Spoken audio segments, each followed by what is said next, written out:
If you buy a ticket to Blenheim Palace in Oxfordshire today, one of England's most magnificent houses, the tour guide will sooner or later lead you to the north portico.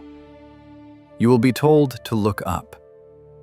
There, several meters high, from the ceiling, huge, eerily blue eyes will gaze down at you. They were painted almost 100 years ago. They watch every tourist, every descendant of Winston Churchill, passing over these slabs.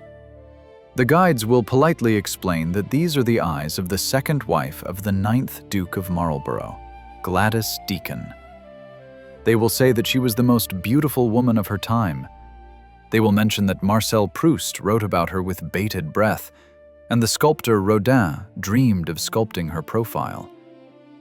But the tour guide will fall silent and not tell you what happened to the owner of these eyes.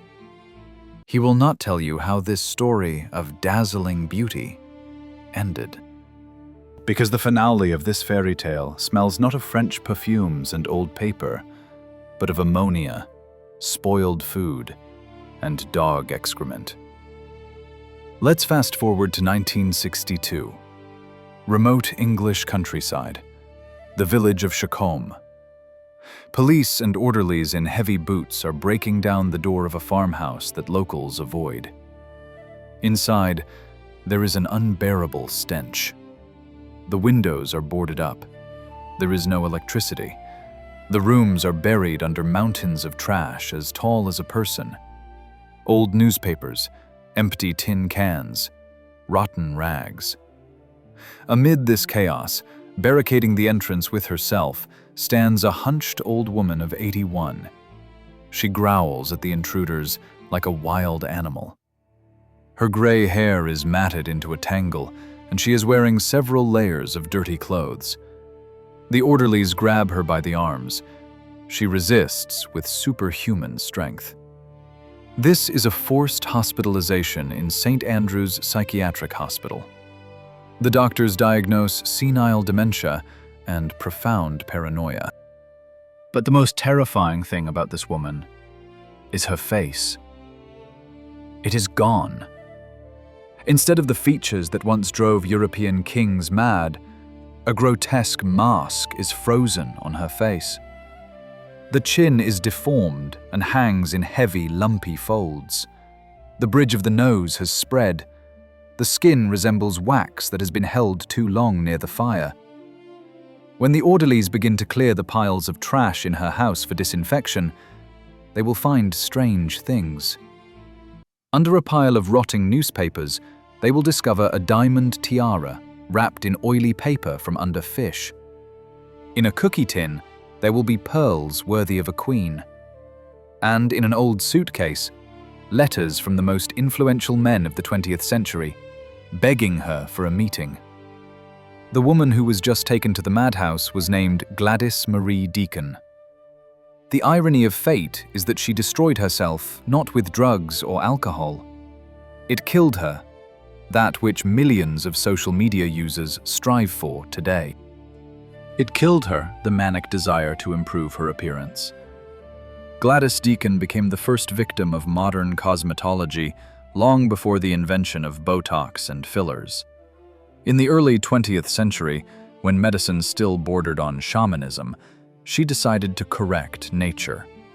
She didn't want to be just beautiful, she wanted to be divine.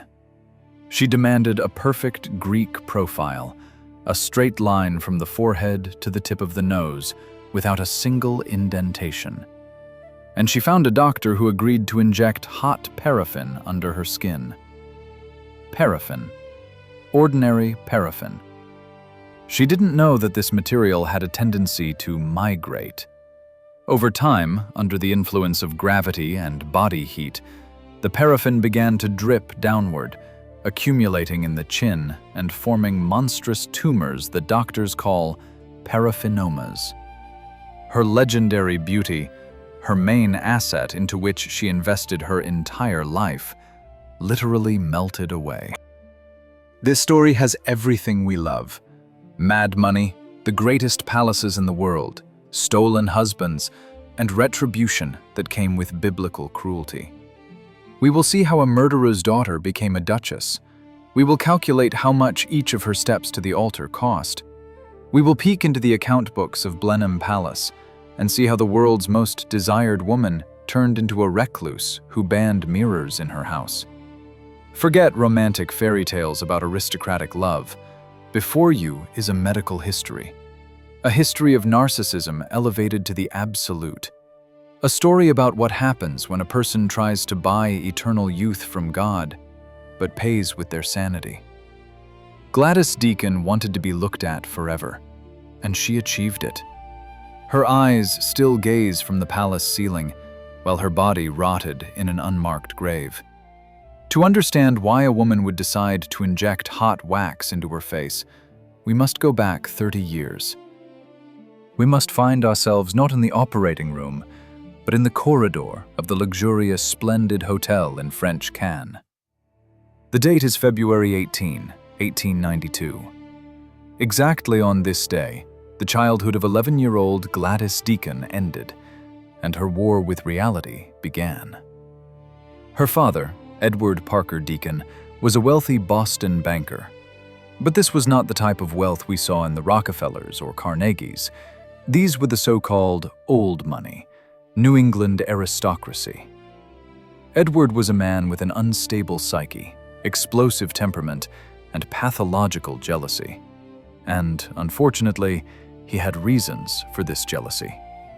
His wife, Gladys's mother, Florence Baldwin, was a socialite of the sort for whom flirting was as necessary as air. She collected men, just as her husband collected problems.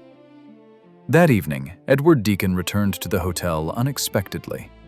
He went up to their suite, clutching a revolver in his pocket. In the room, he found not only his wife, but also the French diplomat Émile Abel. The scene was classic, as if from a cheap pulp novel, but the consequences were fatal. Edward didn't shout. He simply drew his weapon. 3 shots tore through the silence of the velvet season in Cannes. Émile Abel collapsed onto the carpet, staining the expensive French patterns with blood. He didn't die immediately, but later in the hospital, in agony. The scandal was colossal. It wasn't just murder. It was the public destruction of the family's reputation. Newspapers on both sides of the Atlantic savored every detail. What the unfaithful wife was wearing, the caliber of the revolver, how exactly the dying lover screamed. Gladys was there. She saw and heard everything. The girl who should have been learning to play the piano and embroider received the main lesson of her life. Love is weakness. Love is blood on the carpet. Passion leads to prison or death. Gladys's father was arrested. He was tried, found guilty, but soon transferred from prison to McLean Psychiatric Hospital in Massachusetts. There, behind high walls, in the ward for the violent, he ended his days in 1901. The man who gave Gladys her surname and starting capital went mad. This fear of ending up like her father would haunt her all her life. She was panic-strickenly afraid of madness, but it was exactly to that she would come in the end. After her father's arrest, Gladys's life turned into chaos. Her mother, disgraced but not broken, took her daughters and began an endless journey through Europe. They became upper-class nomads, without a home, without roots, but with Louis Vuitton suitcases and maids. It was during this period, in her teenage years, that Gladys makes the decision that will determine her fate.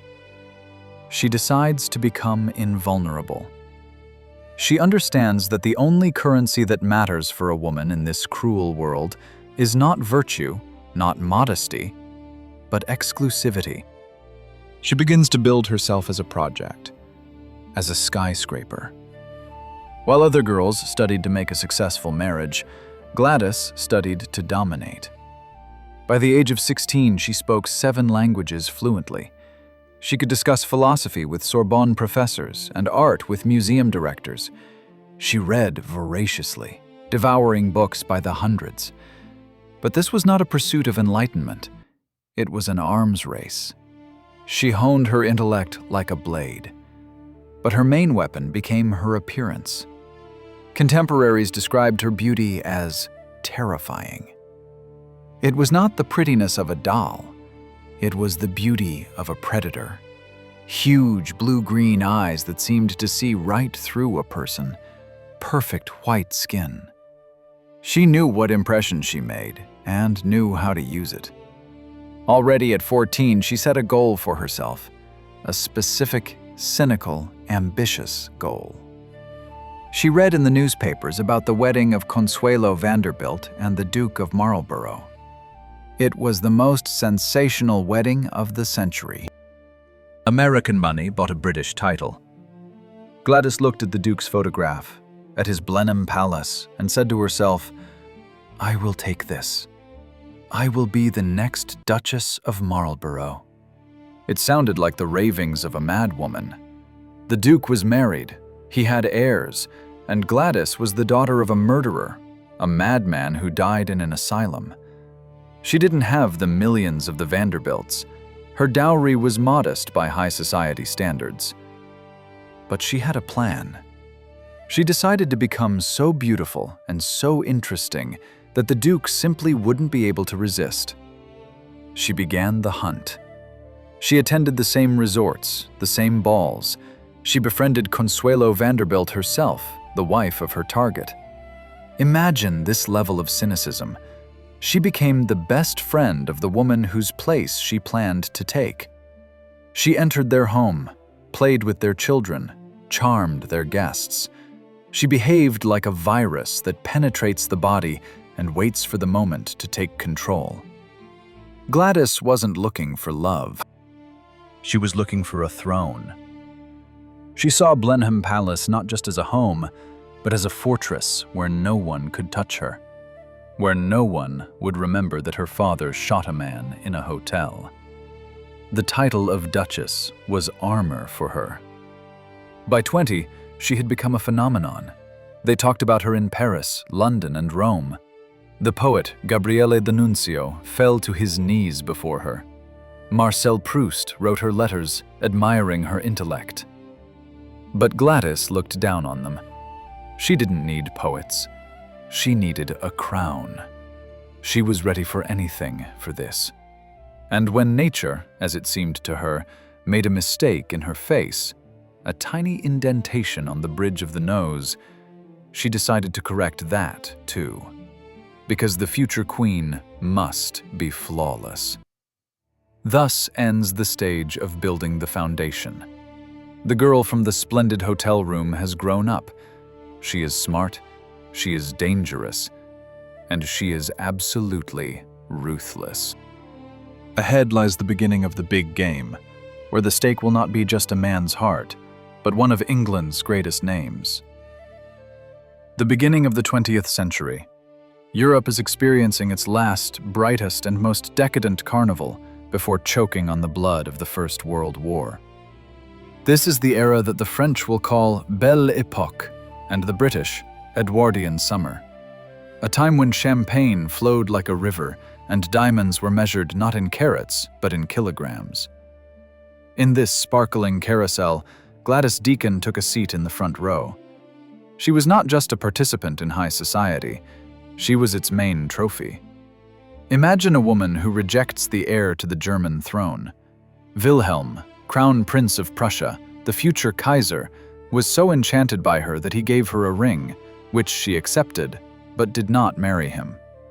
Too boring, she decided.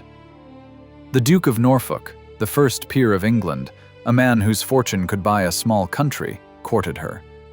She rejected him too. She didn't need just money or just a title. She needed worship. Gladys Deacon created a cult around herself. Unlike other society beauties who knew only how to smile sweetly and change outfits from Charles Worth, Gladys was an intellectual monster. She turned her erudition into a fetish. Art historian Bernard Berenson, whose taste was considered law, called her a miracle. Marcel Proust, the great recluse and analyst of human souls, wrote about her with reverence bordering on religious ecstasy. "I have never seen a girl with such beauty, such magnificent intellect, such kindness and charm. She played with these men like a cat with mice. She took pleasure in making philosophers blush and dukes stutter. But behind this facade of triumph lurked rot." Gladys was a golden vagabond. She had no home of her own. She lived in guest bedrooms of other people's palaces, parasitizing on the hospitality of friends, including that of the Duke of Marlborough and his wife Consuelo. She slept on silk sheets that weren't hers, and ate from golden plates she couldn't afford to buy. This gave rise to a monstrous inferiority complex mixed with megalomania in her. She had to be not just better than others, she had to become ideal, absolute, divine. And here begins the most chilling chapter of her golden age. Gladys looked in the mirror and found a flaw: her profile.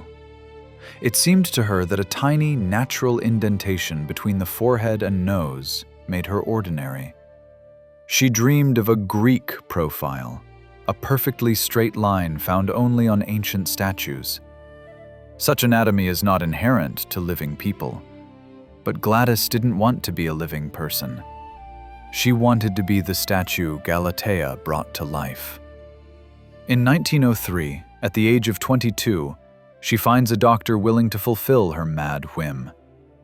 Cosmetology in the modern sense did not exist. It was a zone of experiments bordering on crime. Doctors were only beginning to try injections for appearance correction. And the most popular material of that time was paraffin. Hot, liquid, wax. Think about it. A girl with a brilliant education, reading Plato in the original, voluntarily agrees to a procedure that would make any dermatologist faint today. The doctor injects melted paraffin under the skin of her nose bridge. While the wax hasn't hardened, he molds her new nose shape with his fingers, like a sculptor working with clay. The pain was hellish. But when the swelling subsided, Gladys looked in the mirror and saw what she wanted. The line was straight. She had achieved it. She had corrected nature. The world gasped at her new, otherworldly beauty. She looked like a goddess descended from Olympus. No one knew that inside her face, a time bomb was planted. This was the apotheosis of vanity in the Gilded Age. On the outside, a dazzling, flawless facade created artificially. Inside, a foreign body, a chemical substance that would inevitably conflict with living tissue. But for now, in the early 20th century, Gladys celebrated victory.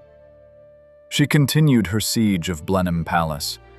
She became the shadow of the Duke of Marlborough. While his lawful wife Consuelo engaged in charity and tried to save face in an unhappy marriage, Gladys was slowly but steadily displacing her. She was smarter than Consuelo.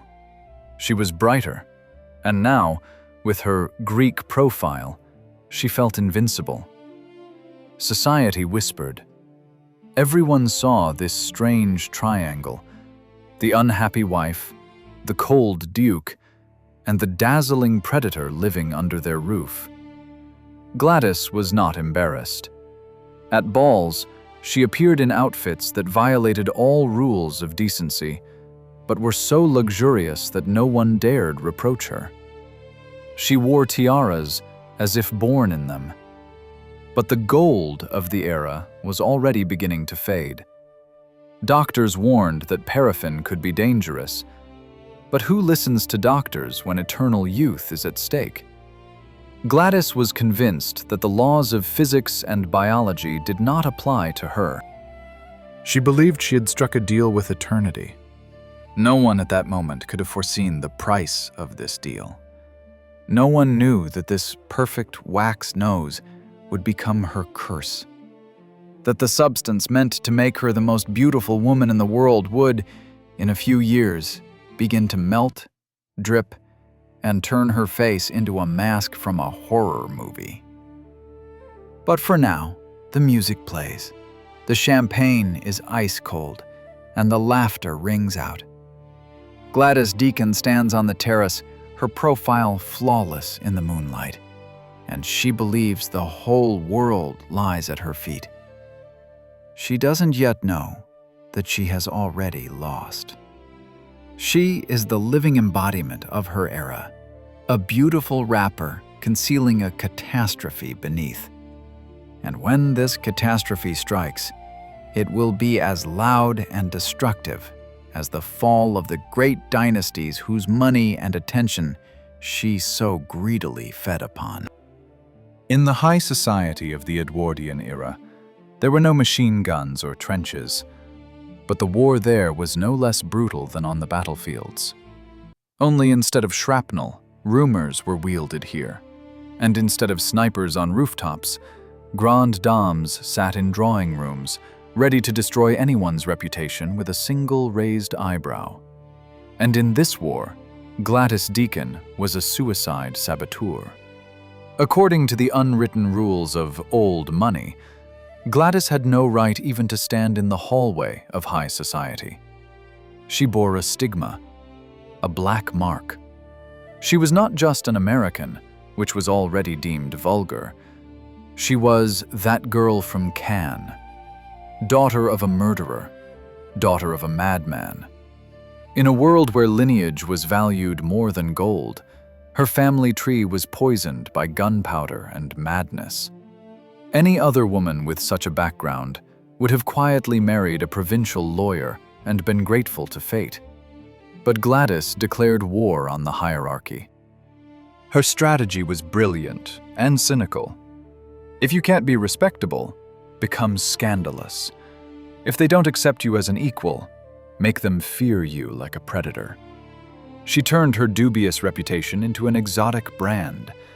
While dollar princesses like Consuelo Vanderbilt bought entry tickets to society for millions of their father's dollars, Gladys breached the walls with the battering ram of her intellect. She understood the main weakness of the British aristocracy: deadly boredom. Dukes and earls died of tedium at their endless dinners, discussing fox hunting and the weather. Gladys burst into this musty world like a hurricane. She talked about sex when it was proper to talk about tea. She discussed politics when women were supposed to be silent. She quoted Nietzsche and argued with prime ministers. It was unheard of audacity. Men looked at her like mesmerized rabbits at a cobra. Women hated her with such force that, if looks could kill, Gladys would have died 1,000 times. But her main goal remained Blenheim Palace, and here unfolded the dirtiest part of this social war. The Duke of Marlborough, Charles Spencer Churchill, known as Sonny, was a complicated man.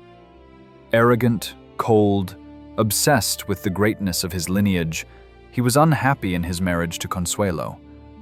Their union was the most famous deal of the century. Vanderbilt money in exchange for the Marlborough title. But love was not stipulated in this contract. Gladys chose the Trojan horse tactic. She did not become Consuelo's enemy. On the contrary, she became her closest friend. She visited their home for months. She comforted Consuelo when she cried from loneliness, and at the same time charmed her husband over dinner. It was a Machiavellian move of the highest order. Imagine this scene: the huge dining hall of Blenheim. 3 sit at the table: the lawful wife who wants to escape, the duke who needs worship, and Gladys, beautiful, dangerous, with that very Greek profile which still holds its shape. She plays on their contradictions like on a piano. She gave Sonny what Consuelo could not: intellectual superiority and a sense of danger. With Gladys, he felt alive. She was a dark mirror in which his own vanity was reflected, magnified. But society resisted. When it became clear that Gladys was aiming for the duchess's position, the doors of many houses slammed shut before her. She was called an adventuress. Respectable matrons forbade their sons to dance with her. It was a war of attrition. Gladys waited. She waited for years, decades. In 1906, the Duke's marriage to Consuelo effectively collapsed. They separated. The path seemed open. But divorce at that time was a shameful and lengthy affair. Gladys found herself in limbo. She was the official mistress, the favorite, but not the wife. This was the most humiliating status for a woman of that era. You sit in a golden cage, but the keys are not yours. You wear diamonds, but you're not invited to the coronation. Gladys endured this for 15 years. 15 years she was a shadow by the Duke's side. During this time, her beauty began to change. That very wax injected into the bridge of her nose began its insidious movement. First, there were barely noticeable changes in skin color. Then puffiness appeared. Gladys applied layers of powder thicker and thicker. She began to wear veils. But she did not retreat. She had invested her entire life into this stock called Duke of Marlborough, and she was not going to sell it at a loss. In 1921, when Gladys was already 40 years old, an age that in the early 20th century was considered the sunset for a woman, the incredible happened. The Duke finally got a divorce. The social war reached its climax. Gladys won. She withstood the condemnation of society, time, morality. She got the ring. She became Her Grace, the Duchess of Marlborough. But victory in a social war often turns out to be Pyrrhic. On her wedding day, she stood at the altar not as a young nymph, but as a tired woman, with the beginning decay of face and soul. She conquered the peak, but standing on it, she realized a terrible thing.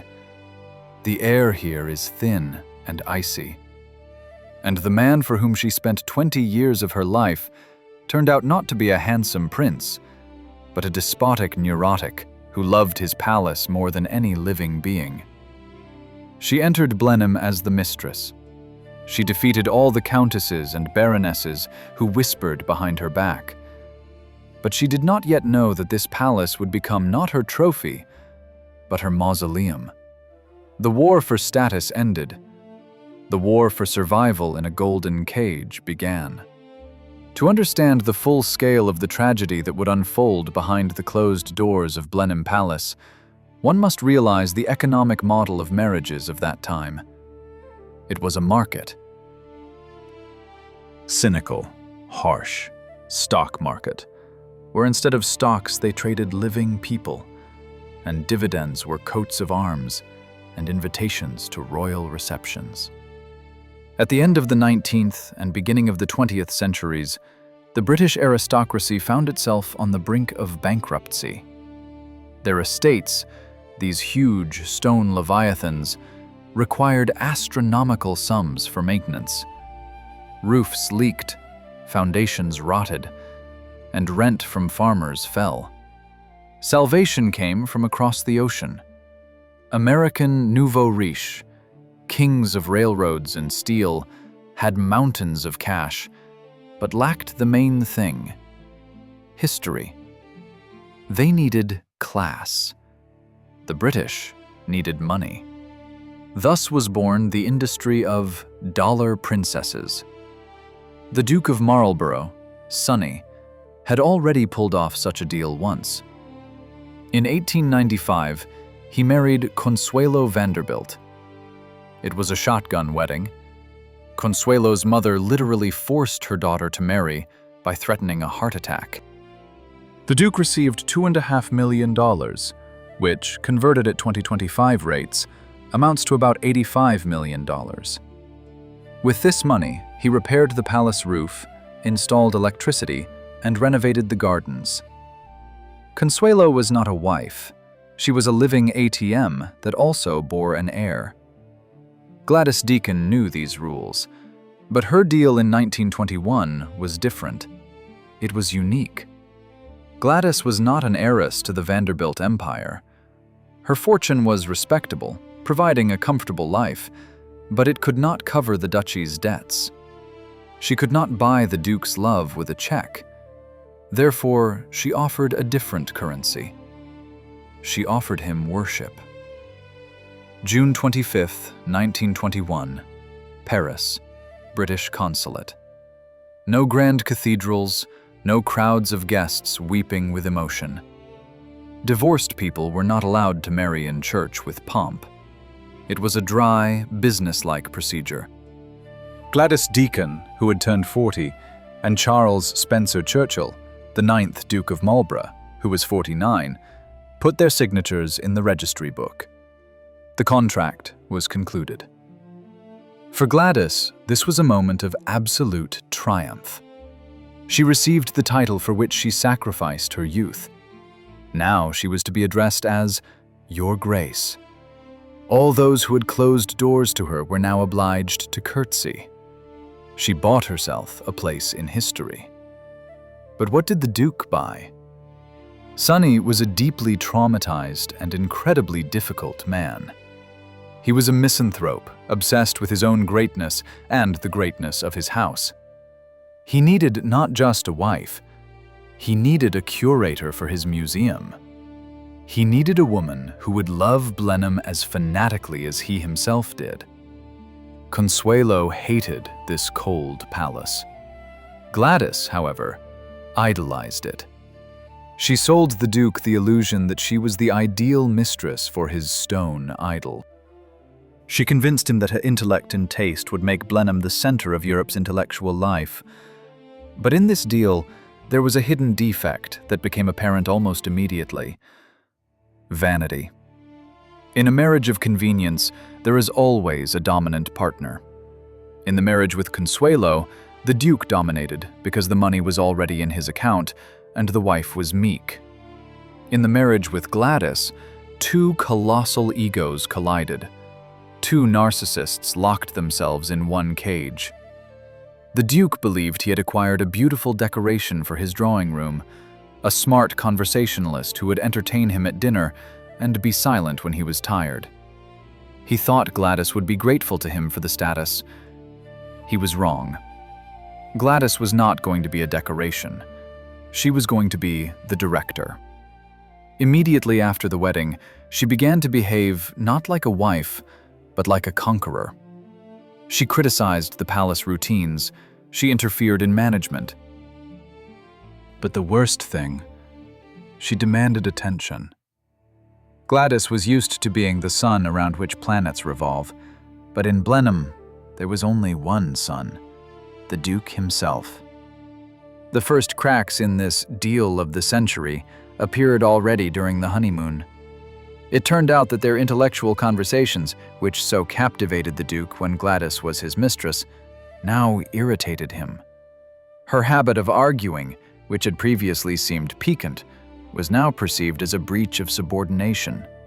And Gladys realized with horror that the title does not change reality.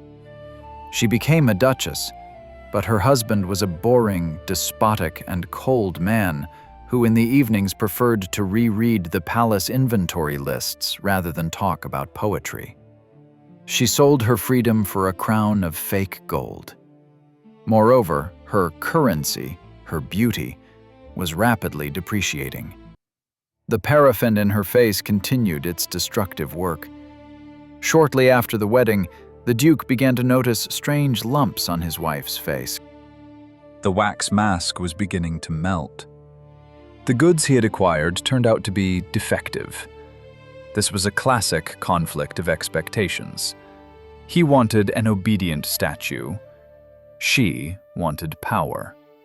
Both believed they had been deceived by the other, and when the euphoria of victory passed, they were left alone in the huge, drafty palace with the realization that this deal would be their sentence. Gladys thought that the wedding was the finish line, after which eternal bliss follows.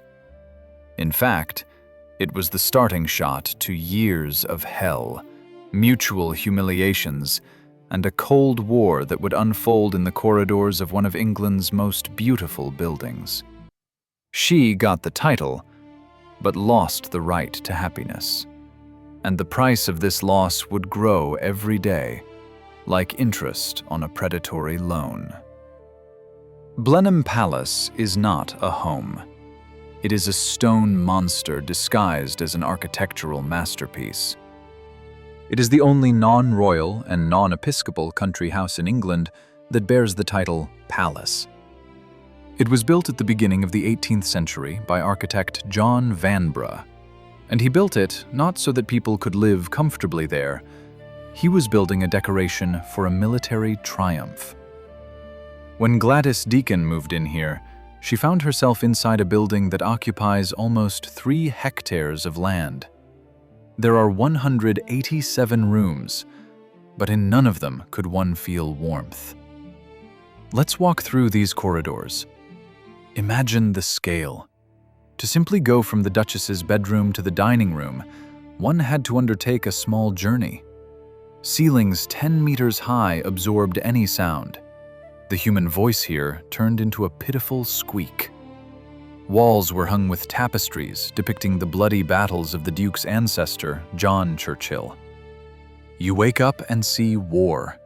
You go to breakfast and see war. Daily life in this palace was organized with military precision and absurd cruelty. An army of servants, more than 40 inside the house and dozens more gardeners outside, worked like an invisible mechanism. Each footman had his own, narrowly specialized function. There was a person whose sole task was to clean and refill the oil lamps. There was a person who ironed the morning newspapers with an iron so that the printer's ink wouldn't stain the Duke's hands. This was architecture of power. The Duke of Marlborough, Sonny, was a fanatic of etiquette. He used this house as a weapon against his own wife. He insisted that every dinner be conducted like a state ceremony, even if they dined alone. Imagine this scene that chills the blood. A long mahogany table designed for 30 people.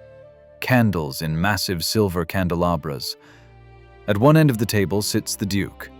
At the other, 15 meters away from him, Gladys. Between them, a desert of polished wood and cold porcelain. To tell her husband, "Pass the salt," one had to raise one's voice. But raising one's voice was forbidden by etiquette.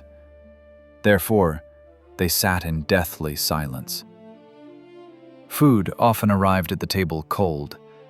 Blenheim's kitchens were so far from the dining room that even running footmen couldn't deliver the dishes hot. This was life in a golden refrigerator. Gladys tried to fight the house. She tried to tame it, but her methods were eccentric and frightening. If Consuelo Vanderbilt simply suffered, Gladys went on the offensive. It was during this period, in the late 1920s, that she left her most famous visual trace. She hires artist Colin Gill to paint the ceiling of the north portico. She orders him to paint her eyes. Huge, blue, all-seeing eyes. This was an act of incredible narcissism and despair. Gladys understood that she was losing control over reality, over her husband, over her own beauty, which was melting under the wax. And she decided to immortalize her gaze. "I will watch you from above, even when I'm gone," she seemed to say. The Duke hated this painting, but Gladys insisted. These eyes became a symbol of her attempt to subdue the space that rejected her. Her second attack on the palace order was more chaotic. Dogs. Gladys began breeding Blenheim spaniels. But not 1 or 2 pets, there were dozens of them. They ran across priceless carpets, chewed on 18th century antique furniture, and relieved themselves in the corners of ballrooms. The Duke, for whom every scratch on the parquet was a personal tragedy, flew into a rage. For him, the palace was a temple, a museum. For Gladys, it became a kennel. This was her way of saying, "I'm alive here, and you are just the keeper of a tomb." Tension grew every day. Documents preserved evidence that dinners were becoming increasingly strange. Gladys began bringing a loaded revolver to the table. She placed it next to her soup plate. She did not threaten directly, she simply placed it on the tablecloth, a small, shiny, deadly object among the silver forks. The Duke asked, "What is this for, dear?" She replied with a mysterious smile. "Just in case, Sonny. Times are restless these days." In reality, this was a cry for help. She was bored to madness. She was lonely to the point of hallucinations.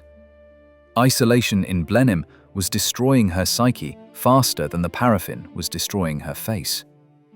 She was Europe's smartest woman, locked in the wilderness with a man who did not want to hear her.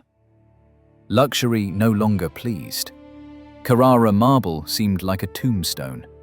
Tapestries on the walls choked with dust. Gladys began to understand that this house sucked life out of people to sustain its own grandeur. Blenheim did not need residents. It needed victims.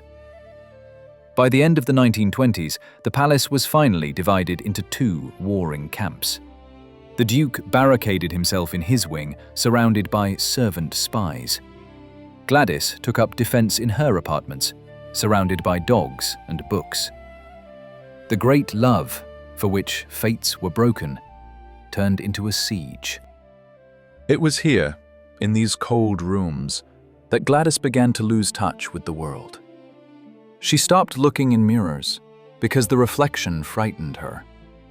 But she was still watching her husband with her eyes painted on the ceiling, not realizing that the finale was already written. And this finale would not be in the palace bedroom, but in dirt and oblivion.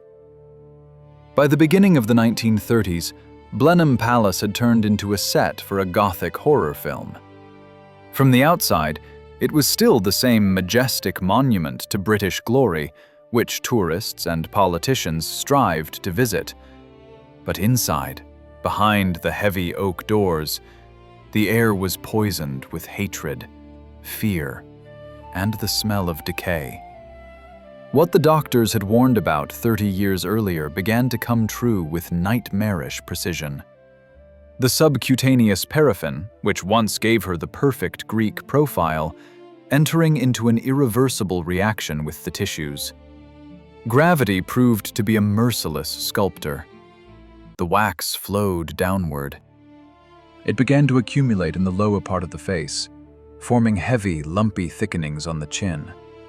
Gladys, who had worshipped her beauty all her life, now watched in horror as her face turned into a shapeless mask. Red, inflamed spots appeared. She tried to hide it with a thick layer of makeup, but the skin's texture could not be covered up. The woman who had been called a wonder of the world now avoided bright light.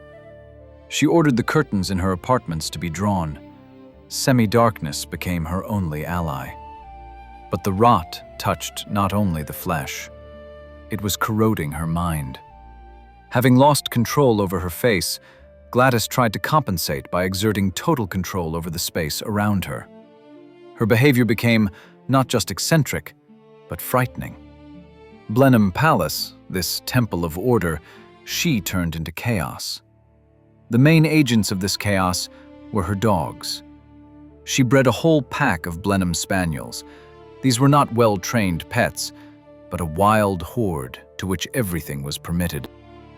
They slept on 18th century beds, tore priceless silk upholstery with their claws, and, most horrifying for the prim servants, relieved themselves right on the Persian carpets in the grand halls.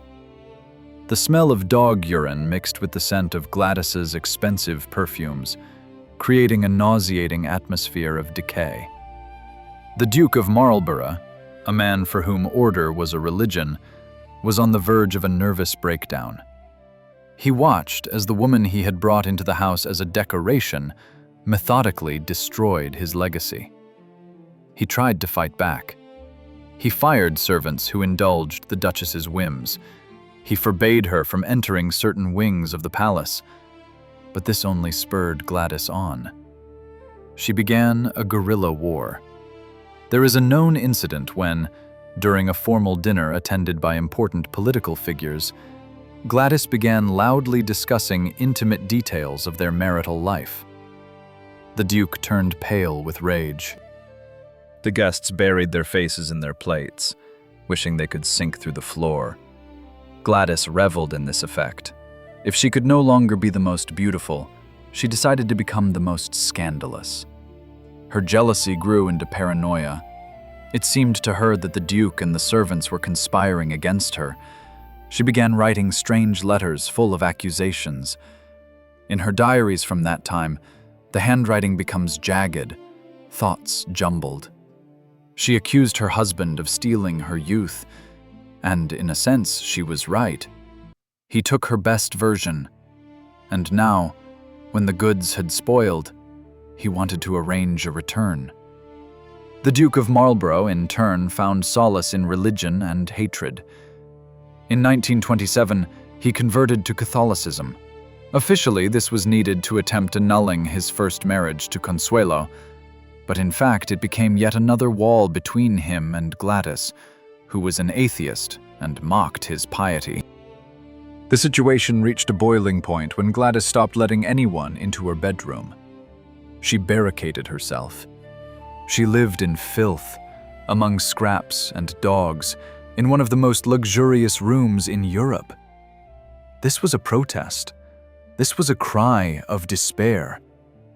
She wanted Sonny to see not the Duchess, but a person who was in pain. But Sonny saw only a mad old woman ruining his furniture.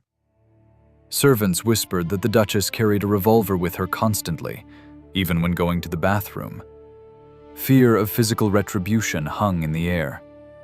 The Duke began to seriously fear for his life. He hired private detectives to watch his own wife in his own home. In the early 1930s, the mask of propriety was finally torn off. The Duke made a decision. He could no longer live with this monster, as he called her in letters to friends. He decided to exile her. But evicting Gladys Deacon was not so simple. She clung to Blenheim with a death grip. "I am the mistress here," she screamed when the steward tried to hint at her departure. To evict her, the Duke resorted to extreme measures. He ordered the heating and electricity cut off in her part of the palace. Imagine this picture: a huge stone sack in winter, icy cold, darkness. And in this darkness, wrapped in furs, sits the former beauty of the world, clutching trembling spaniels to her. She refused to leave. She burned books in the fireplace to keep warm. This was agony. The rot destroyed everything: love, respect, beauty, and sanity.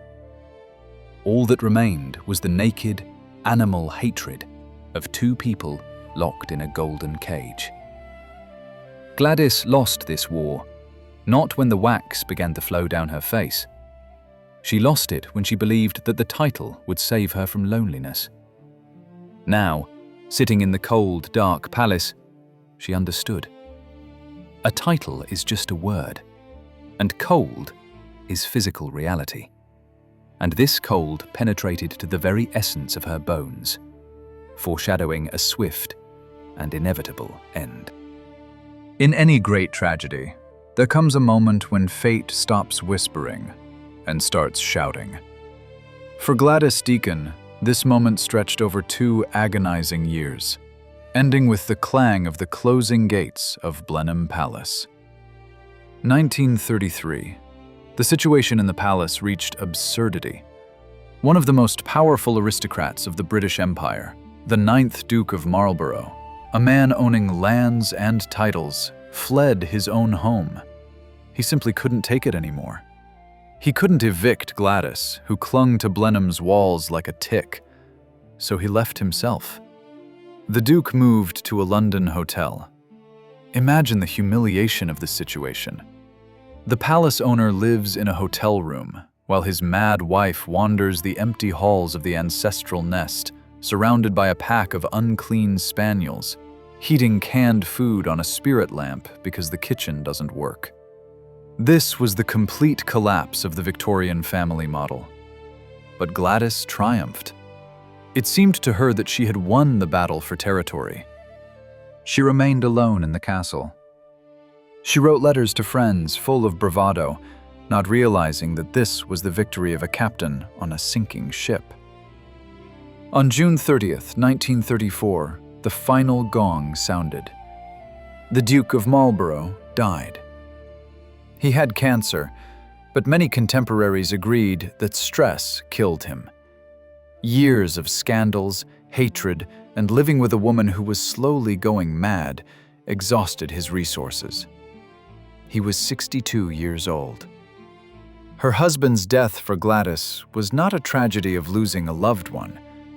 It became a financial and legal catastrophe. In the second when Sonny's heart stopped, Gladys ceased to be the mistress of Blenheim. She instantly turned into a dowager duchess, and the title, power, and most importantly, the keys to the palace passed to the heir.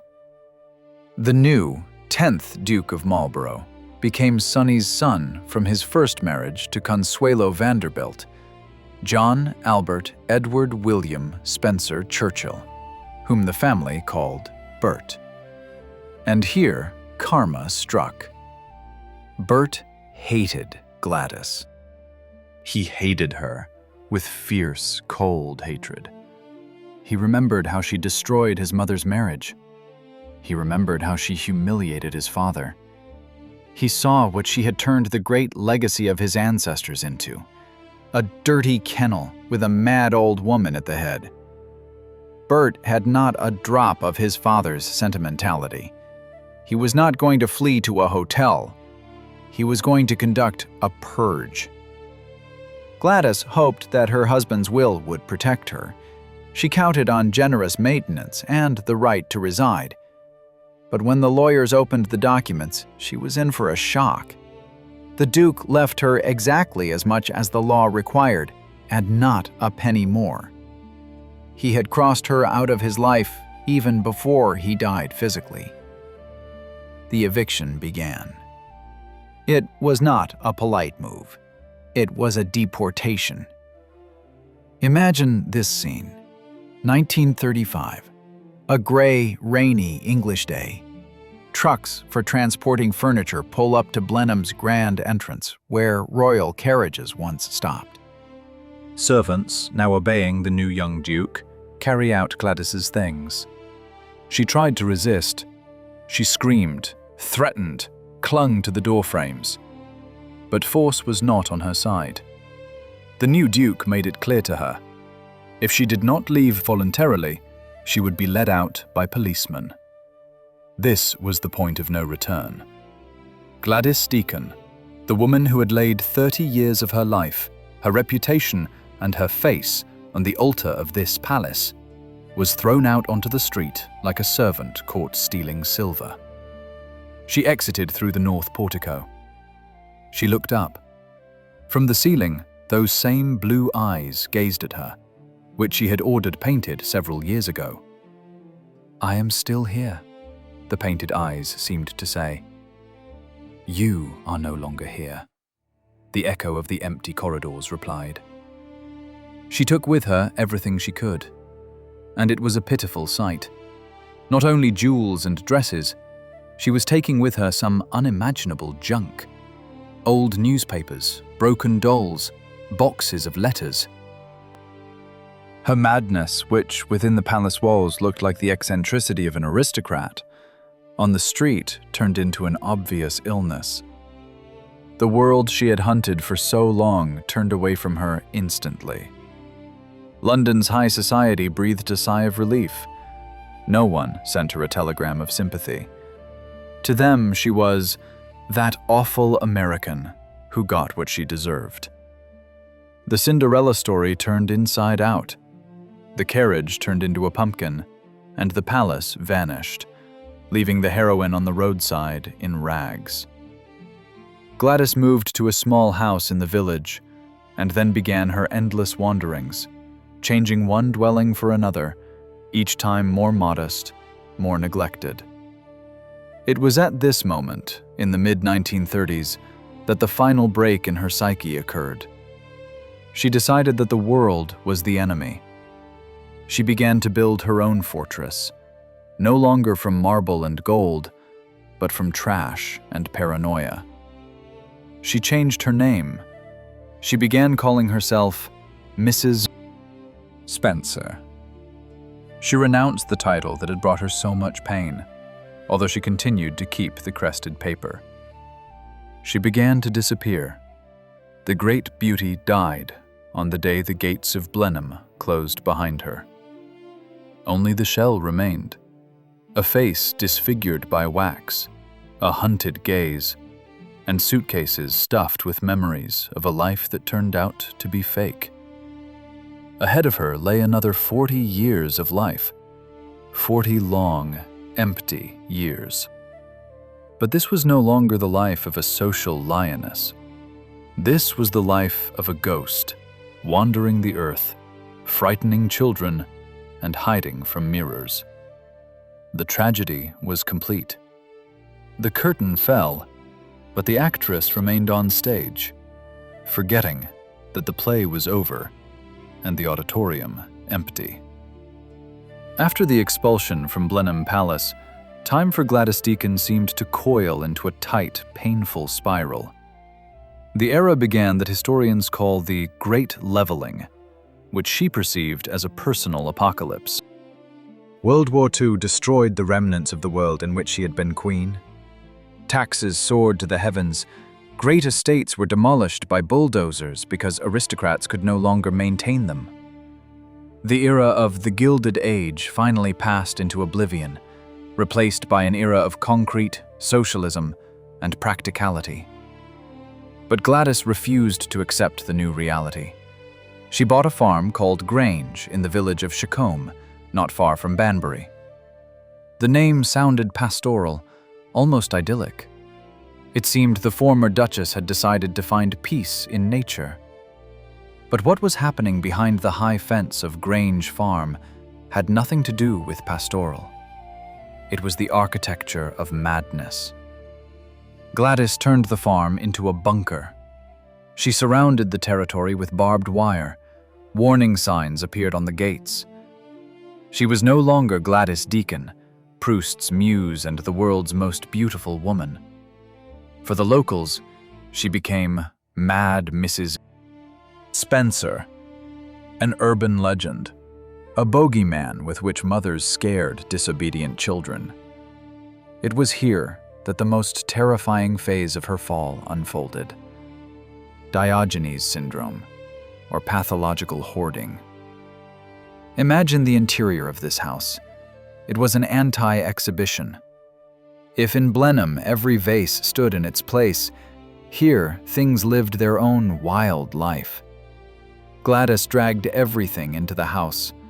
Old newspapers, which she never read, were stacked up to the ceiling, forming narrow labyrinthine passages through which the mistress moved sideways. Empty tin cans, broken umbrellas, rags, all this mixed with genuine treasures. This was a horrific mathematics of the curse. The value of things lost meaning for her. In one room, among rotting potato peels, lay a painting by Degas. In a cheap biscuit tin covered with a layer of greasy dust lay letters from Winston Churchill. A pearl necklace, once valued at tens of thousands of pounds, was used as a rope to tie up a stack of waste paper. She slept on a couch buried under chinchilla fur coats eaten by moths. She stopped throwing out trash. She stopped cleaning up after her animals. Cats and dogs lived in the house as masters. The smell of ammonia ate into the walls. Once, she spent hours choosing perfumes. Now she smelled so bad that shopkeepers in the village store recoiled when she came in to buy bread. But the most terrible was her parting with mirrors. In the Grange house, there were no reflective surfaces. All mirrors were either broken, covered, or painted over with black paint. Gladys declared war on her own reflection. The paraffin under the skin completed its work. Her chin hung like a heavy sack. Her face was lumpy, distorted. She wore wide-brimmed hats and veils, and often rubber boots combined with a man's overcoat.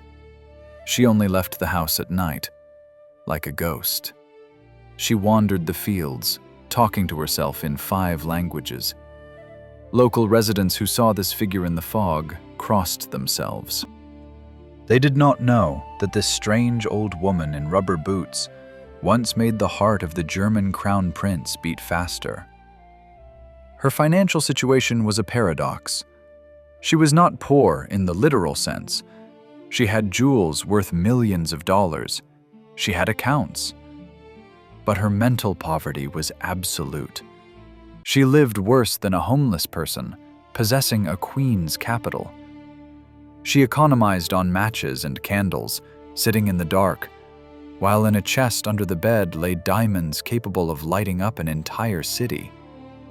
This was the total disintegration of personality. Gladys Deacon died long before her physical death. Only the shell remained, obsessed with preserving the past. She kept every scrap of paper, every 50-year-old receipt, as if these documents could prove that she still existed, that she was still important. She became a prisoner of her own memory. In her head, the music of 1900s balls still sounded. The compliments of Italian poets still echoed. But reality knocked on the windows with tree branches and the howl of the wind. By the beginning of the 1960s, the situation had become critical. The house began to physically collapse. The roof leaked, the floors rotted. Gladys, who was over 80, lived in conditions incompatible with life. She cooked food on a Primus stove, standing right on the floor amid the trash. She ate straight from the pot, with hands that once held ostrich feather fans. Neighbors began complaining about the smell and the rats. Social services tried to intervene, but she met them with pitchforks or barricaded the doors. "This is my castle," she screamed through the closed door. "Get out!" She defended her pile of trash just as fiercely as she once defended her rights to Blenheim. For her, there was no difference between a palace and a dump. Both were her territory, her fortress, the only place where she could hide her face from the world that rejected her. The Great Fall was complete. The woman who wanted to become a symbol of beauty became a symbol of decay. Her life turned into a grotesque installation about vanity. All her ambitions, all her intrigues, all her sacrifices led her to this cold, dirty house in the wilderness, where the only witnesses to her greatness were starving cats and rats. But even in this hell, she retained remnants of pride. When the orderlies finally came to take her away, she put on her best jewels, even if moth-eaten. She left not as a patient, but as a deposed empress being led to the scaffold. The story of Gladys Deacon could have ended in that dirty room of the farmhouse, among rats and old newspapers. But great stories always have an epilogue that turns everything upside down. For Gladys, this epilogue came after her death, turning the forgotten mad old woman into a legend worth more than gold today. She died on October 13, 1977, in St. Andrew's Psychiatric Hospital. She was 96 years old.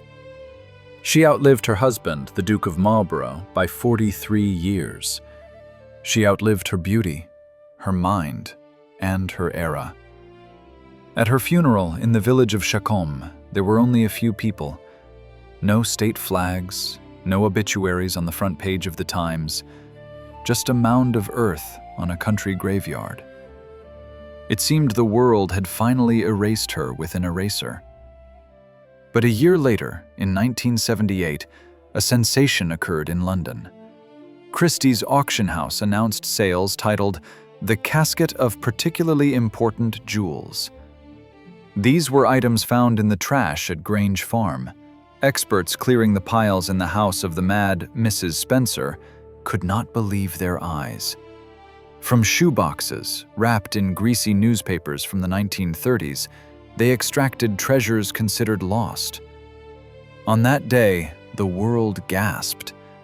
Tiaras, brooches with huge diamonds, emeralds gifted by emperors, all this shone under the auction room spotlights just as brightly as in 1905. The dirt was washed away. Pure carats remained. These sales brought fabulous sums. People paid not just for the stones, they paid for a touch of the myth.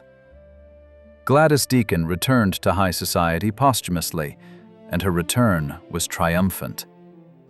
But what is her true legacy today, in 2025? If you visit Blenheim Palace now, you will see that the Dukes of Marlborough have learned to monetize their history. The palace thrives. Blockbusters are filmed here, from Harry Potter to James Bond movies. The fashion house Dior held its shows here, paying tribute to the style that Gladys once set. But the most poignant monument remains that very north portico. Tourists taking selfies at the entrance often do not even notice that they are being watched. On the ceiling, amid the classical stucco, huge painted blue eyes remain wide open to this day. In 1928, the Duke of Marlborough begged to paint them over. He hated that gaze. But Gladys insisted. And today, it has become the main metaphor of her life. The flesh rotted away. The wax that disfigured her face disappeared with the body. But her idealized image, her gaze, her will, remained part of the stone. She achieved her goal. She became inseparable from Blenheim. You cannot remove Gladys Deacon from the palace without destroying the ceiling. She has embedded herself into the building's structure, just as that very paraffin embedded itself into her skin. Her story rings eerily relevant today. Gladys Deacon is the patron saint of the Instagram era and plastic surgery. She was the first biohacker of beauty. She was the first to decide that a face is just a draft that can be edited. Look at modern celebrities, at faces on social media distorted by fillers, at identical fox eyes and plump lips. Gladys did this 120 years ago. She paid for this experiment with her sanity and loneliness. Her fate is a cruel warning. The attempt to stop time with a syringe always ends in defeat. Nature always takes revenge.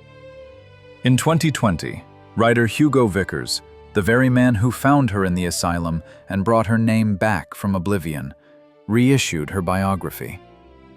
The book became a bestseller. People started talking about her again, not as a mad woman, but as a woman of incredible strength and tragic mistake. What remained of her wealth? Nothing. The money dissolved. The jewels lie in the safes of collectors in Asia and America. Grange Farm was long ago sold and rebuilt. But the paradox with which we began remains. Gladys Deacon wanted to become a deity. She wanted to be worshipped. She destroyed her life in pursuit of an unattainable ideal.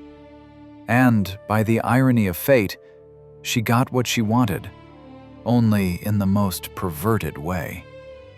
She became an immortal story, a boogeyman for children, and an icon for aesthetes. Her life proves the old, cynical truth of the Gilded Age. You have to pay for everything.